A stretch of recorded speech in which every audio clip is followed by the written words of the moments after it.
Whew, what a great time to have a bye week. I was able to take a break, kick back, relax, and just recharge some of my batteries. My apologies for not having a pre-game prediction video, or as well as having a post-game video on time. I know I am absolutely late. I'm having some difficulty with the audio, and I didn't think to try to uninstall and reinstall it again with the headset until well after the game and the middle of last week. In addition to last Thursday, to pretty much now being some of my busiest time between work and hobbies and football, I just needed this perfect time to just catch up with everything. So what I will do is I'll just have to add some of my pregame into this video sporadically, so you get the best of both worlds for it. Now, that all being said, Great Googly Moogly by Bob Stoops' Beard by Bud Wilkinson's Ghost. Y'all get the point. We actually won a game and are no longer the dweller sellers of the Big 12. See, you may beat Oklahoma 3 times in a row in one season, but Oklahoma doesn't lose 4 times in a row in a season. But for real though, Oklahoma last week beat Kansas 52-42, and they did what we all needed them to do to start implementing some change, is to stop the bleeding. Despite what the score says, this game was not close at all, and if it wasn't for some late TDs or some touchdowns that were nullified, yes, again, the beating the dead horse or the drum that never ends, refs were bad and looked very inexperienced. It got one job, guys. And for some garbage time touchdowns, it probably could have been well over 60 points. It did surprise me, as though the final score was probably what I predicted. It was going to be 35-34 in favor of OU, just because of Kansas's quarterback being out, as well as OU getting Dillon back. I think the talent on OU side was just going to favor Kansas a little bit better.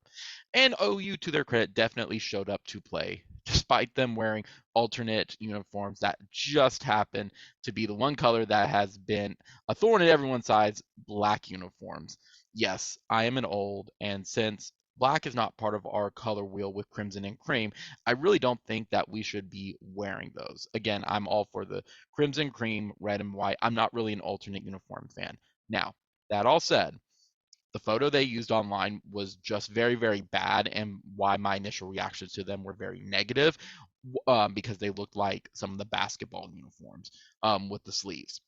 Now, in person, they looked a lot cleaner and did look a lot better, and I really hope they still only use these very rarely. Several players had themselves a day as well. Um, just off the top of my head, offense, they came to play. They looks like they got a lot cleaned up. Dylan Gabriel, welcome back. He had well over 400 passing yards and 2 touchdowns. Now, that said, as well as he did, Dylan also had a rough game himself, as he also had 3 turnovers. One of them wasn't his fault, but the other two were pretty bad. He's got to clean those up and can't have that, especially 3 in 1 game. Against a Kansas, that can happen. Against other better teams, we've seen the results of that. Eric Gray also had himself a day, because this is the Eric Gray that we were expecting when he transferred here, not the Eric Gray that I myself have included and have complained about many times in the past. He had 176 yards and he had 2 rushing touchdowns. Marvin Mims also had himself a great game: 9 receptions for 106 yards and a touchdown. There was something like he was targeted a whole bunch this game. It was a ridiculously high amount. But kudos, Marvin Mims really came out to play as well.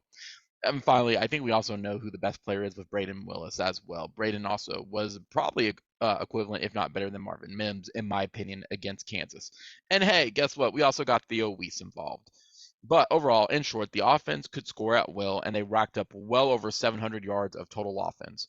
Kudos to Levy for calling a solid game as well. I've been very critical on some of his stuff within reason, like Texas. That's just unavoidable.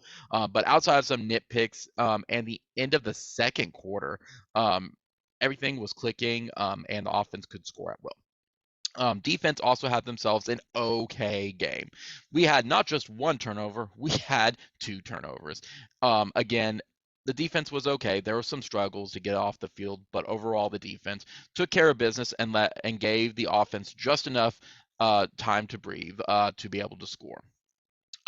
For overall, for OU, this is a much needed win. And more importantly, it's been a confidence builder going into that week. You don't want to really go into the bye week on a 4th loss, which, gosh, who knows if that's ever happened. and really dwelling on that for 2 weeks straight at that point. Pre-game, I said this game was going to be a do or die game and determine the course of the rest of the season. With this W, they can take a small breather and try to prepare to get 2 more games to reach bowl eligibility, as the rest of the schedule is pretty manageable at this point.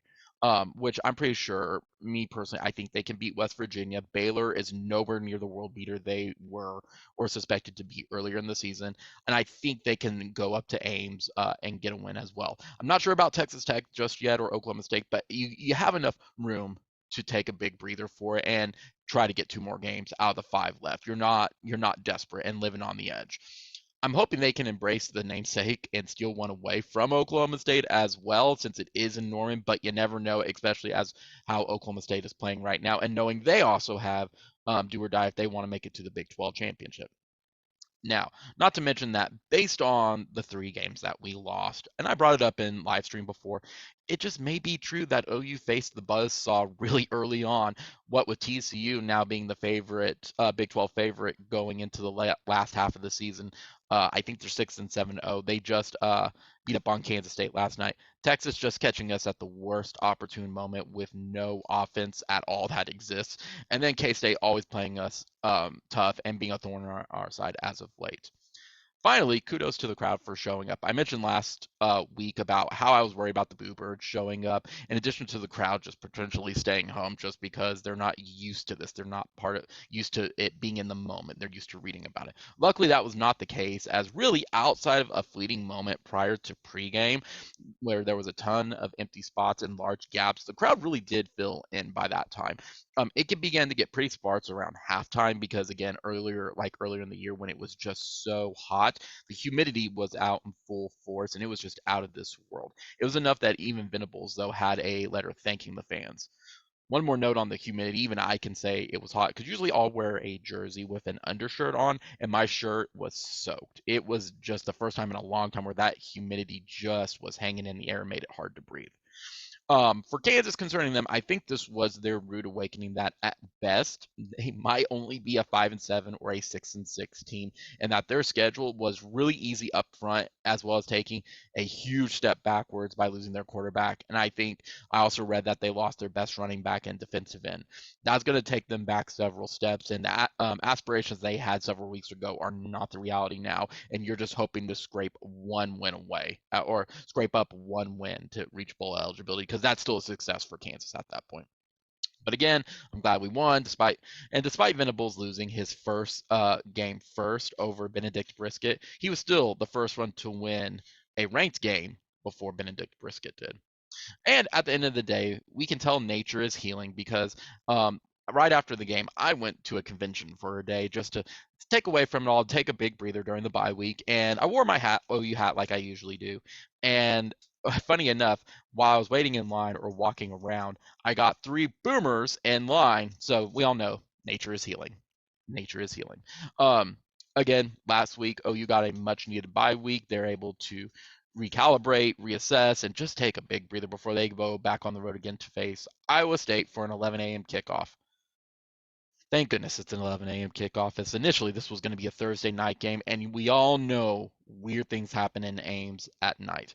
And I think this is also a bit of karma, honestly, for Iowa State, who mocked us relentlessly last season about 11 a.m. kickoffs. Well, guess who has an 11 a.m. kickoff now? That's right, you guys do. Doesn't help that we're at the bottom dweller sellers as well, not near the bottom, but doesn't help as well to enhance anything about this game. Um, Finally, I guess since we won convincingly, we can continue to wear the alternate uniforms. I still don't think that we should wear black. Again, I reinforce that it's crimson, cream, red, and white. I personally think that's silly, but again, I know it's not for me. And look, if it helps us get into the end zone as well as get recruits in, who am I to complain at this point? However, I am still going to continue to knock the one thing that I do genuinely heard across the board. They have to change the nameplates on somewhere else instead of it being Unity on the back. They got to have the names back there because that was absolute hell for the commentator as well as the people around us trying to figure out who was making plays, because when you're out there where the way the sun was directing on it, it really blends the colors of the numbers to the jersey. No one could really tell what was going on except Dylan was at quarterback or Eric Gray was at running back. So anyway, the one thing I leave you with, man, the last minute of the second quarter has well felt like it went on for ages. When I saw the time, I was like, oh, we're gonna get out of here relatively on time. We're gonna get to halftime. I'll be able to get a snack. Goodness, it felt like that was 30 minutes and longer. So, regardless, OU beats Kansas, and we had a very successful bye week, and we'll just have to see what the results are from that recruiting weekend as well. So, be sure to comment, rate, subscribe, like, and hit the notification bell so you know when I upload a video or when we go live. I'll catch all of y'all here soon for the next live stream or for my next preview video. So thanks for sticking with me, guys. We're back on regular schedule. Boomer Sooner, there's only one.